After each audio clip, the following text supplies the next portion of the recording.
नमस्कार दोस्तों। आज की वीडियो में आप देखेंगे ये हमारे जो पीएफ शार्ट होते हैं, यानी कि जो कैपेसिटर की जो शार्टिंग होती है, जो पीएफ हमारे छोटे छोटे लगे होते हैं। आप देखते होंगे मोबाइल में, चाहे लैपटॉप में, चाहे एलईडी मदरबोर्ड में, चाहे एलईडी एलसीडी के पैनल में, या कोई भी हमारा जो इलेक्ट्रॉनिक्स इक्विपमेंट है उसमें जो उसकी जो सर्किट है उसमें ये सारे मामले आते हैं कि जो हमारा पीएफ शॉर्ट हो जाता है। तो इसमें हम बहुत बारीकी से इस चीज़ को पूरे वीडियो में समझेंगे, ये किस किस कारण से होता है, क्यों होता है। क्योंकि एक कारण नहीं होता, वहाँ पे हम कुछ रीज़न ऐसे हैं, उसके बारे में हम डिटेल से समझेंगे। और इसको समझने के लिए सबसे पहले समझ लें कि कोई भी पीएफ अगर है तो पीएफ क्या करेगा कि हमारी जो दो सप्लाई होती है, एक डीसी होती है, एक एसी होती है। और पीएफ हमेशा एसी को पास करता है, डीसी को रोकता है। इतना क्लियर है। ये पीएफ का फंक्शन हुआ कि वो एसी को पास करेगा, डीसी को रोकेगा।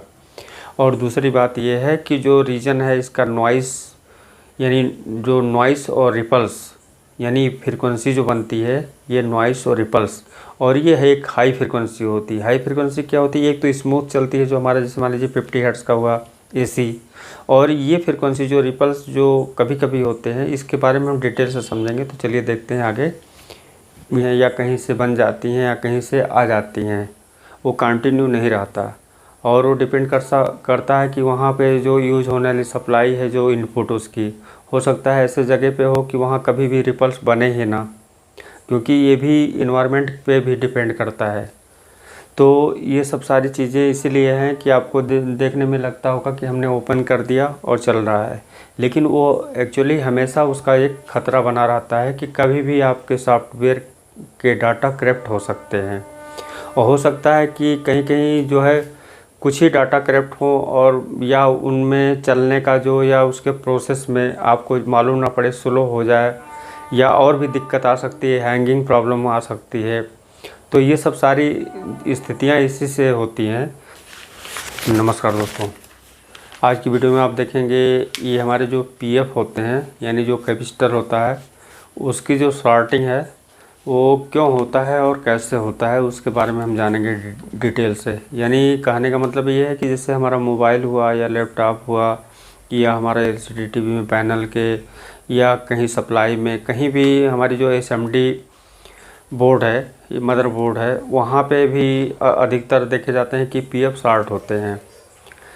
अब उसी शॉर्टिंग को लेकर देखिए, हमने जो है शॉर्ट किलर भी उसके व्यवस्था कर लिए हैं, यानी खोजने के लिए कि वो कहाँ पे शॉर्ट है। तो इतना तो ये क्लियर हो गया कि शॉर्टिंग के लिए हमने उसके व्यवस्था भी कर लिया कि कहीं भी हो तो वो क्लियर हो जाता है कि वहाँ से उसे ब्लास्ट करने का एक बहुत ही अच्छा विकल्प ढूंढ लिया है। तो ये सब तो ठीक है, लेकिन अब यहाँ पे बात आ जाती है ये कि ये शॉर्टिंग क्यों होता है। आपने कभी इस पे विशेष ध्यान नहीं दिया, क्योंकि मैं कल एक जगह पे, याद नहीं है कहाँ पे, वीडियो देखा था मैं, शायद उसमें कमेंट करके बता भी दिया था कि मैं इसका वीडियो अपलोड करूँगा। वो अभी याद नहीं आ रहा है, वो शायद किसी लैपटॉप को या कहीं भी, मतलब ये बात हो रही थी कि कोई कुछ पीएफ ऐसे थे कि वहाँ पे वो ओपन थे या वहाँ से गायब था, तो भी, यानी वहाँ से गायब था तो भी वो हमारा लैपटॉप चल रहा था, और 5-6 साल से वहाँ पे कोई कमी नहीं आई। तो यहाँ पर देखें सबसे पहले, और इसे बहुत बारीकी से समझें, क्योंकि अभी तक किसी ने इस तरीके से नहीं बताया होगा, ना ही इस तरीके से समझाया होगा। देखिए, एक एसी होता है, एक डीसी होता है सप्लाई।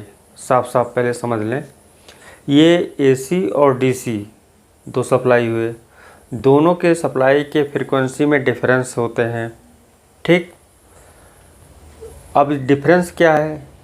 पहले हमको कोई भी सप्लाई बनानी होती है तो एसी हमारा इनपुट होता है। अब ये एसी हमारा ग्रिड की सप्लाई हो सकता है, इन्वर्टर की सप्लाई हो सकता है।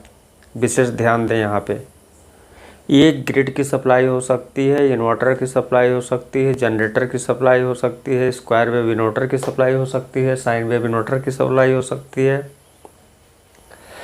तो ये सारी सप्लाइयाँ जो इनपुट हो रही हैं, इसके बाद यहाँ पे डीसी बनाया जाएगा। डीसी बनाने के बाद यहाँ पे एक स्विचिंग होगी। स्विचिंग होने के बाद ये यहाँ पे इसको निर्धारित किया जाता है कि यहाँ पे आउटपुट पे जो वोल्टेज हमारे जनरेट होंगे ये इसके अकॉर्डिंग होंगे और बैलेंस भी इसी के अनुसार होंगे, यानी ये कांस्टेंट जो सप्लाई मिलेगी इसी के अनुसार। अब यहाँ पे देखिए कितने स्टेप से ये गुजर के फिर जो हमारा डीसी बनता है। ठीक, अब यहाँ पे ये क्लियर हो गया कि एसी और डीसी, विशेष आप ध्यान दें बात। और शॉर्टिंग कहाँ होता है हमारा, जो शॉर्टिंग पीएफ होते हैं ये डीसी लाइन में देखा गया है शॉर्टिंग के लिए। तो यहाँ पर एक बात समझने वाली बात ये है कि ये रीज़न ये है कि हमारा एक हाई फ्रीक्वेंसी, एक लो फ्रीक्वेंसी। अब ये फ्रीक्वेंसी क्या होती है कि जब एसी की फ्रीक्वेंसी आप देखते हैं उसे डीसी में कन्वर्ट किया जाता है, तो एसी की फ्रीक्वेंसी अलग है, डीसी की फ्रीक्वेंसी अलग है। इन दोनों फ्रीक्वेंसियों में और भी कुछ ऐसी फ्रीक्वेंसी हैं, जैसे हमारा जो कहीं नॉइस आता है या कहीं रिपल्स आता है या कहीं स्पाइक बोल्ट मतलब बनते हैं। तो ये क्या है कि ये बहुत ही, मान लीजिए किसी चीज़ को, कोई पानी है फ्रेश है, आप उसमें ज़रा सा अगर कुछ ऐसा डाल दें या कहीं भी मान लीजिए कोई चीज़ स्मूथली जा रही है, वहाँ पे रास्ते में कोई कंकड़ पड़ जाए, ठीक, तो वो क्या होता है कि वो एक प्रॉब्लम क्रिएट करता है। अब वो कंकड़ और वो फ्रीक्वेंसी क्या है उसे हम समझेंगे। देखिए ये डीसी जो हमारा पल्स बनता है, कोई भी वोल्टेज है ये कहीं ना कहीं आगे चल के जो है ये हमारा एक फ्रीक्वेंसी जनरेट होगा। ये किसी भी रूप में आप इसे जनरेट कर सकते हैं, इसके पल्स को अपने अनुसार डिज़ाइन भी कर सकते हैं। यही वोल्टेज पल्स का रूप लेगा, वो चाहे छोटा वोल्टेज हो चाहे बड़ा हो, यानी हमारा चाहे हाई वोल्टेज हो चाहे लो वोल्टेज हो, इस वोल्टेज के रूप रेखा को चेंज आगे हम जैसे जैसे ज़रूरत लगती है उसे से करते हैं। तो इसीलिए इसको अच्छा से अच्छा सप्लाई हम जो है प्रोवाइड करते हैं कि हमारा कोई भी कंपोनेंट आगे ख़राब ना हो और कोई भी फंक्शन है तो वो स्मूथली वर्क करे। ये क्लियर हो गया। अब देखिए ये जो पल्स है और ये एसी पल्स है, साइन वेव। अब यहाँ पे देखिए ये जो हमारा यानी रिपल्स बन रहा है, जहाँ पे टर्न होता है यानी फ्रीक्वेंसी जहाँ पे क्रॉस करती है उसी टर्न पे या किसी वजह से मान लीजिए यहाँ पे मैग्नेटिक फील्ड बन रहा है। देखिए इसके जो रीजन है उसे बहुत बारीकी से समझें कि किस रीजन से ये जो है हमारे पीएफ शॉर्ट होते हैं। तो ये मैग्नेटिक फील्ड बनता है, मैग्नेटिक फील्ड इसमें जो बनता है ये इसके कारण बनता है जो स्विचिंग होती है। अब इसके स्विचिंग के दौरान अगर यहाँ पे कहीं भी अगर ज़रा सा भी कोई हाई फ्रिक्वेंसी क्रिएट हुआ या इसके आसपास कहीं से कुछ हुआ तो वो कभी कभी क्या होता है इसमें पास हो जाते हैं। अब उस फ्रिक्वेंसी को हम इस तरीके से समझें, जैसे आप देखते हैं कि हमारा कभी बारिश होती है तो देखते हैं बिजली तड़कती है, बिजली जो चमकती है उस चमक यानी फ्लैश होती है लाइट, तो देखिए वो हमेशा नहीं फ्लैश होता, वो कभी कभी फ्लैश होता है। तो यहाँ पे वो हमेशा कंटिन्यू वो चीज़ें नहीं होती, इसलिए कभी कभी ये क्या है कि आप इसको अगर ओपन कर दें यहाँ से कैंसिल कर दें तो भी ये नहीं कि इसके कैंसिल होने से आपका सेट रुक जाएगा, यानी इस पीएफ से सेट चलेगा। वहाँ डिपेंड करता है कि ये रिपल्स जब क्रिएट होगा या वहाँ पे कहीं अगर बना तो ये नुकसान कर सकता है। इसीलिए कई जगह इसको जो सप्लाई गुजारी जाती है तो यहाँ भी पीएफ लगे रहेंगे, यहाँ भी लगेंगे। मान लीजिए यहाँ से ये हट गया, ठीक, तो इसके रास्ते में कहीं ना कहीं वो हाई फ्रिक्वेंसी को ग्राउंड करने के लिए पीएफ लगेगा। ये हाई फ्रिक्वेंसी को ग्राउंड करने का जो काम है, यानी आपको मालूम होना चाहिए कोई भी हमारा पीएफ है कैपेसिटर है तो उसकी वैल्यू जो होती है यानी उसकी जो कैपेसिटी होती है उसके वैल्यू के अकॉर्डिंग उसमें पास होने वाले जो फ्रिक्वेंसी हैं, चाहे वो एसी फ्रिक्वेंसी हो या जो रिपल्स के हों या कुछ हैं, अगर वो हाई फ्रिक्वेंसी हैं तो वहाँ जो ये पीएफ लगे हैं ये अगर किसी वजह से यहाँ पे अगर फ्लैश हुआ यानी जैसे बिजली की चमक हुई तो वहाँ पे जो रिपल्स हुए तो रिपल्स को क्या करेगा, तुरंत ग्राउंड कर देगा ये पीएफ। और यहाँ पे कई पीएफ लगे होते हैं कि हो सकता है कि कंटिन्यू कुछ टाइम पीरियड के लिए लगातार वहाँ पे रिपल्स बन रहे हैं। तो जितने भी रिपल्स बनेंगे वो किसी भी कारण से, मान लीजिए ये हमारा पैनल में वोल्टेज गए, वहाँ पे हमारा BGH और BGL ABDD बनते हैं, जनरेट होते हैं। उसके जनरेट होने पे वहाँ पे भी कुछ रिपल्स आउट होते हैं। वो रिपल्स इस ट्रैक से कहीं भी जा सकते हैं, उसमें ये निश्चित नहीं होता। जैसे हमारी बिजली चमकती है वो कहीं भी चमक सकती है। तो यहाँ पे क्या है कि यहाँ से निकलने वाली हाई फ्रिक्वेंसी वो कहीं भी जो है आ सकती है। तो उसमें इतने जो सिस्टम किए रहते हैं कि इसे मतलब कहीं आगे ना पास हो, क्योंकि ये हमारा जो वोल्टेज है ये जितना स्मूथ रहेगा उतना ही परफेक्ट हमारा मदरबोर्ड या कोई सिस्टम वर्क करेगा। यही रीज़न है, कभी कभी देखिए कोई भी डाटा करप्ट हो जाती है, हैंग हो जाता है, वहाँ भी ये सारे रीज़न कहीं ना कहीं आ जाते हैं कि कोई डाटा अगर रन कर रहा है किसी फ्रिक्वेंसी पे और अगर वहाँ पे कहीं भी रिपल्स बना या कुछ ऐसे सिस्टम हुए रिपल्स के, तो वो क्या करेगा, वहाँ अगर पहुँच गया कहाँ पे, जहाँ पे हमारी फ्रिक्वेंसी बन रही है, क्योंकि वोल्टेज से फ्रिक्वेंसी बनती है। वो जो कैरियर होता है उस पर डाटा हमारे ट्रांसफ़र होते हैं, यानी उसी वोल्टेज के कैरियर पे जो डाटा ट्रांसफ़र होते हैं एक जगह से दूसरे जगह जाता है।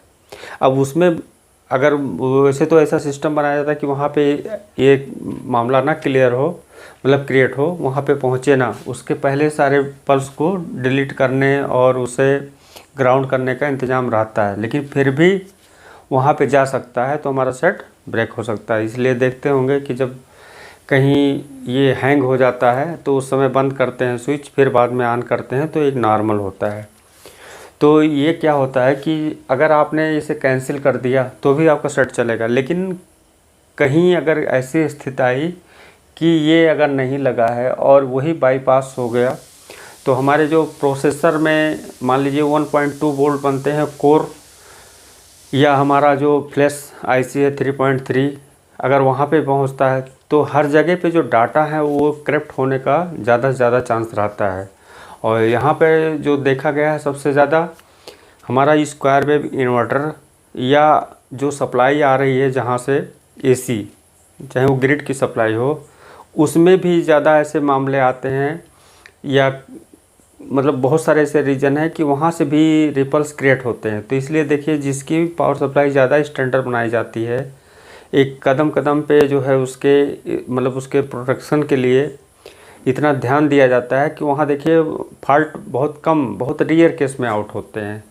और आपको देखिए मिलता भी होगा तो कुछ ही जगह पे जो है ये फिक्स होगा कि इसी जगह शॉर्टिंग होता है, 2-4 जगह जहाँ पे है। वो इसीलिए होता है कि अगर यहाँ पे हमारा रिपल्स कोई बना तो बार बार इस ग्राउंड करेगा। अब ये कंटिन्यू अगर देर तक रह गया तो इसमें बाईपास होगा AC, वो क्योंकि वो पल्स जो होता है हमारा रिपल्स हाई फ्रिक्वेंसी, वो क्या होगा बार बार इसमें होता है। तो क्या होता है कभी कभी देखिए ज़्यादा देर तक अगर ये पल्स रहेंगे तो उस समय PF हिट होने लगता है। किसी किसी PF को आप देखते होंगे वहाँ उसके शक्ल भी चेंज हो जाते हैं, क्योंकि पहले वो अपने वोल्टेज के हिसाब से कंट्रोल करता है, यानी उसका जो ये जो इसके PF के वैल्यू होते हैं उसके वोल्टेज भी होते हैं, वो वोल्टेज के अनुसार अगर उसके वोल्टेज के अंडर ये रिपल्स हैं तो उसे ग्राउंड करेगा। और अगर लगातार ग्राउंड करते करते अगर उसमें कंटिन्यू रिपल्स बन रहे हैं और उसे ग्राउंड करने की ड्यूटी लगातार हो रही है, तो वहाँ पे क्या होता है, एक ऐसा कंडीशन आता है कि ओवर हीट होके वो कभी कभी शॉर्ट हो जाता है। और यह अचानक बना तो वो सारे प्रॉब्लम नहीं होते। तो इन सब का जो मेन रीज़न है, यानी हमारा रिपल्स बनने का जो कारण है, इसी वजह से ये शॉर्टिंग होती है। तो आपको ये जो इनपुट हमारी सप्लाई दी जाती है, ये ज़्यादातर आप कोशिश करें कि साइन वेव हो और परफेक्ट सप्लाई हो, तो उसमें क्या है कि इससे भी बचा जा सकता है जो हमारी इनपुट सप्लाई है। और दूसरी जो है कभी कभी एक तो होता है कि इसका कोई रोक नहीं है, क्योंकि मान लीजिए हमारा 20 हर्ट्ज़ से 20 मेगाहर्ट्ज़ का जो रिपल्स और नॉइस फ्रिक्वेंसी बनती है, इतना होता है कि इस बीच की जितनी फ्रिक्वेंसियाँ होती हैं वो ग्राउंड करने के लिए हर सप्लाई पे एक कैपेसिटर लगाए जाते हैं। वहाँ पे 2 हो सकते हैं, 3 हो सकते हैं, 4 हो सकते हैं, क्योंकि वहाँ पे ज़्यादा संभावना रहता है रिपल्स होने का, जहाँ पे एक स्विचिंग के द्वारा कोई वोल्टेज हाई फ्रिक्वेंसी जनरेट की जाती है। जैसे यहाँ पर देखेंगे ये BGH की हाई फ्रिक्वेंसी के हिसाब से, यानी अगर 12 वोल्ट की सप्लाई यहाँ इन हो रही है तो वहाँ पे देखिए हमारा 30 वोल्ट 25 वोल्ट जो भी बन रहा है वो हमारा जो वोल्टेज जनरेट हो रहा है स्विचिंग के अनुसार उसे हाई किया जा रहा है, वहाँ भी रिपल्स क्रिएट होते हैं। तो पहले तो उसके प्रोडक्शन इतना होते हैं कि कहीं आवश्यक ना हो, लेकिन कहीं ना कहीं जो है जैसे एक बिजली की तरह चमक वो निकल ही जाती है कभी कभी, और वो डिपेंड करता है यहाँ इनपुट वाले सप्लाई से या यहाँ जो जनरेट हो रही सप्लाई उस पर। तो ये सारी जो संभावनाएं हैं इसके शॉर्ट होने का यही मेन रीज़न है। और इसके और हम डिटेल आपको जो कैपेसिटर हैं और ये पावर सप्लाई का हम नेक्स्ट वीडियो में देंगे। तो थैंक यू दोस्तों, आज की वीडियो में बस इतना ही, मिलते हैं नेक्स्ट वीडियो में। थैंक यू दोस्तों।